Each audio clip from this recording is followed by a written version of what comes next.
En otro orden, Marco Rubio, el secretario de Estado norteamericano, se refirió al tema haitiano y a la necesidad de que la OEA se ponga las pilas, y lo de ponerse las pilas soy yo que lo estoy diciendo, no lo dijo Marco Rubio, pero esa es mi interpretación. Dar el paso al frente. Sí, a dar el paso a al dar el frente. paso al frente. Ok, está bien, déjame utilizar otro eufemismo. No, que fue el que él utilizó. Exacto, pero déjame utilizar otro.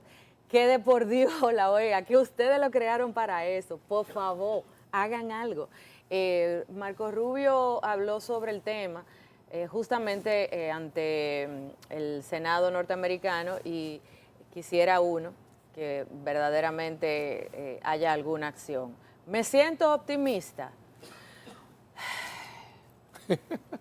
Vamos a oír qué planteó en el día de ayer tanto Marco Rubio como el licenciado Bernardo Vega respecto al tema. Adelante, señor director. ¿Por qué tenemos una organización de estados americanos si no es capaz de responder colectivamente a una grave catástrofe en nuestro propio hemisferio? Lo que estoy diciendo es que necesitamos exigir a algunos de los miembros de la OEA a dar un paso al frente. Es para lidiar con una crisis como la que tenemos en Haití. Pero hay otra alternativa. Se podría mandar mercenarios si apareciera el dinero. Por ejemplo, en Afganistán, el grueso de las tropas americanas que lucharon ahí eran mercenarios, no eran miembros de las Fuerzas Armadas norteamericanas, y hay compañías americanas de mercenarios muy eficientes. Sí, antes, Esteban, se sabe que la Organización de Estados Americanos desde hace bastante tiempo atraviesa un proceso de descrédito y de una imagen muy pobre ante la región. Y en buena medida,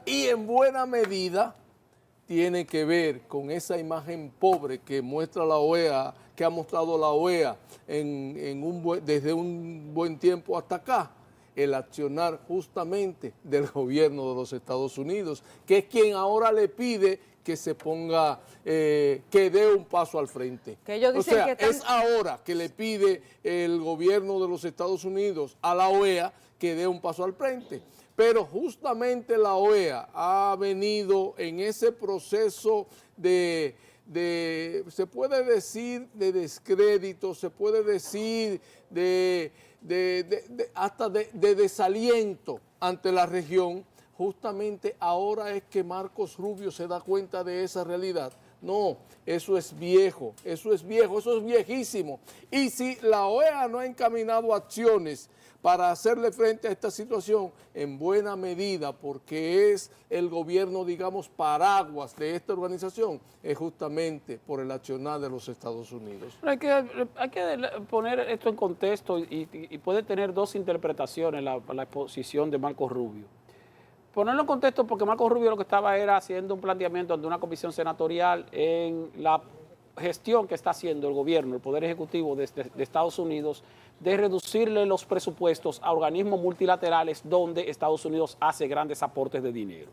Y la OEA es uno de esos. Entonces, en ese contexto es cuando ese señor Marco Rubio dice, bueno, ¿de qué sirve invertir tanto dinero en una organización como la OEA si esa organización no es capaz ni siquiera de asumir una posición más contundente en la posible solución de algún conflicto que tiene que ver con su región, que en este caso son los Estados americanos? Entonces, hace esa referencia por ese lado como una forma de justificar la posibilidad de reducirle el presupuesto a un organismo que no está haciendo el trabajo. Pero la otra interpretación que se puede dar de eso es que posiblemente, ciertamente, esté invitando a la OEA o diciéndole a los miembros de la OEA que si tomaran una decisión en su asamblea de hacer una intervención directa sobre Haití, entonces Estados Unidos estaría en la disposición de apoyarlo. Son dos interpretaciones que pudieran surgir de esa exposición de Marco Rubio. Pero hay otra cosa también que no quiero que pase desapercibida. Claro que yo estuve de acuerdo y estoy de acuerdo cuando leo y cada vez que leo y releo e interpreto hechos, lo que se ha escrito sobre lo que ocurrió en el 65 y lo que me han dicho algunos testigos de ese acontecimiento, pues yo siempre lo voy a apoyar. Pero lo que quiero decir es que Marco Rubio, cuando pone de ejemplo la función de la OEA, no puso de ejemplo otras intervenciones que ha hecho Estados Unidos en América, sino que puso de ejemplo la intervención del gobierno norteamericano en la República Dominicana en abril de 1965. Para que estemos claros, así como nos oponemos a la intervención de Estados Unidos a República Dominicana en el 65, o no nos oponemos, se oponen, porque yo no me opongo. Yo siempre he dicho que eso fue lo mejor que pudo pasarle a la República Dominicana, esa intervención, pero eso es otro tema.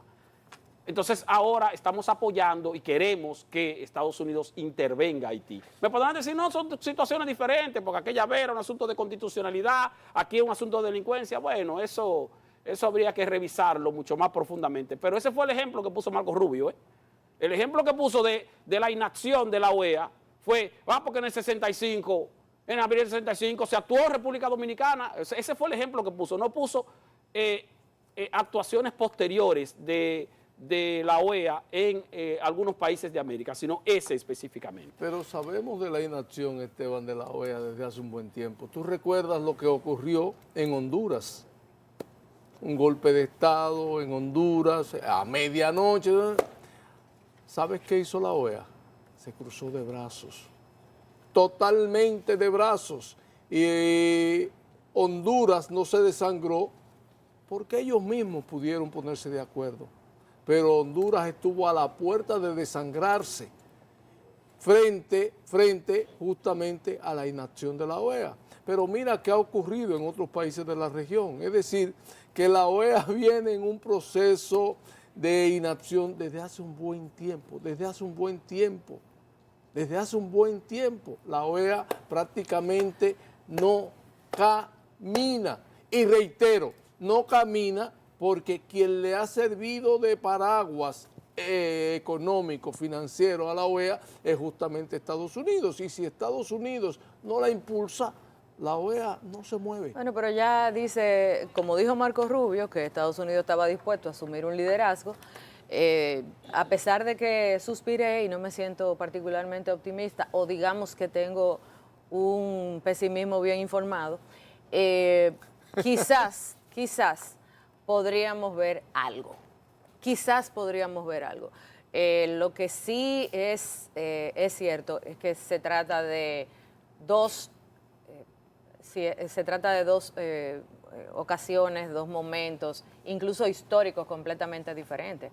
Ahora mismo los Estados Unidos no siente una amenaza geopolítica como la que tenía cuando en los años 60 y 70 la Unión Soviética, que se había apalancado en la región a través de la Revolución Cubana, los Estados Unidos no siente esa amenaza y tampoco creo que los Estados Unidos está en la condición de verse a sí mismo fuera de ese esquema de Guerra Fría como la potencia hegemónica prácticamente que pretendían ser en aquellos años donde existía el bloque soviético. Sí, China es una amenaza, pero China así es una realidad más que todo comercial.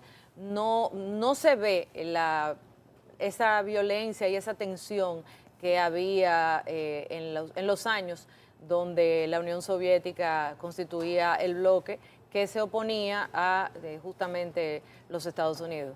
No hay Guerra Fría, Estados Unidos no tiene el temor de que se venga a implantar un comunismo en Haití. Haití no tiene aparentemente mucho que le interese a ellos y entonces le han puesto el pie en el freno probablemente a la desidia de la OEA, ya de por sí. Entonces usted junta un número que atrae, un billetero que insiste, como dicen, una OEA que no quiere hacer mucho y unos Estados Unidos que no están interesados en nada de ese país. Yolanda, figúrese, República Dominicana que resuelva. Ante esa realidad tenemos desde los últimos más de 20 años, los presidentes dominicanos todos y cada uno ha asumido el tema de Haití. En todos los escenarios internacionales los presidentes dominicanos llevan como primer punto, no la República Dominicana, sino el estado de crisis en que se desenvuelve Haití. Sin embargo, ante eso, prácticamente nadie le ha hecho caso. Tan así que durante este gobierno el presidente Luis Abinader insistió ante Naciones Unidas, ante la OEA, ante todo el mundo. Al final de cuentas se aprobó una misión de estabilización para Haití en principio, con 2.500 policías kenianos. Al final de cuentas han llegado menos de 1.000 policías kenianos. En total hay 1.100 y algo de policías y la situación en Haití no sigue igual. Sigue mucho peor de cuando llegó el presidente Abinader al gobierno. Es decir, esa es la realidad que se vive con respecto a Haití y ahora oímos ese accionar y esas palabras de Marco Rubio llamando a la OEA a que acciones, a que accione. Digo, que dé un paso al frente. Que dé un paso al frente, así no, de verdad que no. Bueno.